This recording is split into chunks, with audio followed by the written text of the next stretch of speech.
Pag ikaw ay manager ng isang establishment, pero hindi ka binibigyan ng assignment ng employer mo, or nandoon ka sa work of place, hindi ka binibigyan ng trabaho, or kung bigyan ka man ng trabaho, yung trabahong yon ay hindi sakop sa definition ng job order mo. Ano ang tawag nito? Ito ay tinatawag na constructive dismissal. No? Ang sabi ng iba, ito ay dismissal in disguise. Kasi dismiss ka na, pero ayaw ka lang sabihan na ayaw na sa'yo or terminated ka na from employment. No?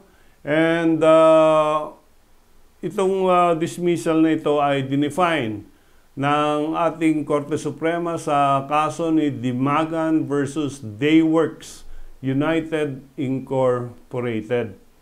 The test of constructive dismissal is whether a reasonable person in the employee's position would have felt compelled to give up his or her right of employment. Yun na nga. Pag manager ka at tagalinis ka na lang ng toilet, mag-iisip ka ba na empleyado na hindi ka dapat naglilinis ng toilet kasi ang function mo mag-supervise, mag-manage, gumawa ng report, mag-account, magkahera, and everything, then you are already being constructively dismissed.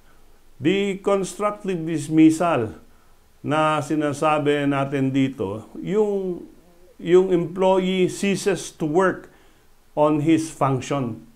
But still in constructive dismissal, kailangan mo pa rin plant level due process, and if they do not comply, then you can sue them for illegal dismissal. Another term for constructive dismissal is implied dismissal, no?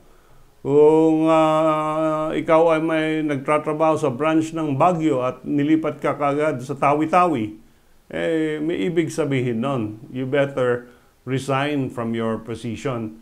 So, hindi naman sinabi ng ating Supreme Court kung it will be lawful o hindi ang constructive dismissal, kaya lang they allowed two reliefs.